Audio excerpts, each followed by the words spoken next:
Sobre corpos e territorios vulnerados fala dunha confluencia. Nas mulleres que viven no rural e sofren violencia machista, conflúe a discriminación de vivir inmersas nunha sociedade e unha cultura patriarcal coa discriminación social, política e económica na que se atopa o medio rural con respecto ao urbano.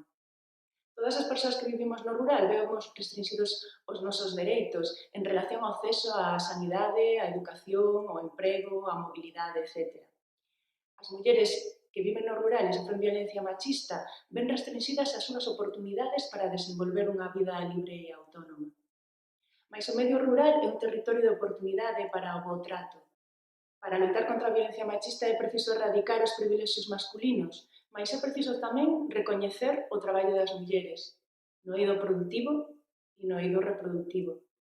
Pois son elas as creadoras de iniciativas ás marxes das leis da productividade imposta. E son elas tamén as mantedoras de saberes e de faceres, do cuidado das persoas, dos animais, da terra, o cuidado da vida que vemos nestes tempos, o importante que é. Un dos aspectos tremendamente agredidos e maltratados polo patriarcado e, en consecuencia, polas violencias machistas institucionais é o da saúde das mulleres, porque desprezan os nosos síntomas e, en consecuencia, desprezannos a nós, porque non nos inclúen, por exemplo, en investigación sobre medicamentos que despois tomamos igualmente, porque non nos sentimos habitualmente escoitadas na consulta, porque nos etiquetan de histéricas, nos etiquetan últimamente tamén de fibromiálxicas, etc. Pero a violencia sobre a nosa saúde vai alén da consulta tamén, na medida en que nos inducen a construir a nosa saúde mediada pola abnegación, é dicir, esquecendo o noso propio cuidado, e tamén porque nos reprimen a agresividade e nese sentido emborcámola contra nós e facémonos dano. E de todas esas cousas fala un dos capítulos de Cómplices. Mulleres nas Marxes contamos a nosa experiencia no grupo de mulleres da PAM, un espazo transformador e íntimo no que compartimos con mulleres con diversidade funcional experiencias de vida e aprendemos a contactar cos nosos corpos, revelar as nosas feridas e deixar que a sororidade as sane. Abordamos diferentes formas de opresión ás que deben enfrontarse as mulleres con diversidade funcional, colectivo no que conflúen as discriminacións e violencias dunha sociedade machista e capacitista. Esta interseccionalidade entre xénero e discapacidade devén nunhas violencias específicas con factores determinantes como son a falta de acceso á información, a falta de intimidade, a falta de educación sexual,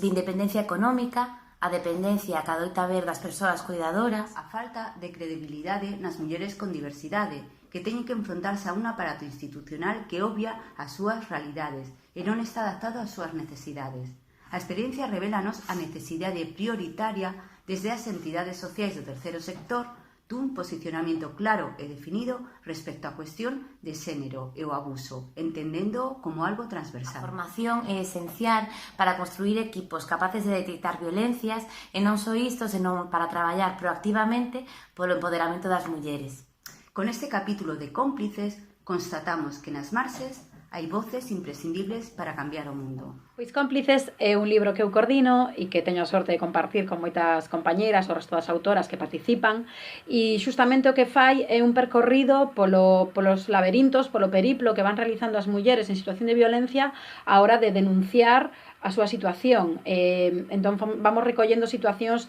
na policía, nos xulgados de violencia, nos servicios sociais,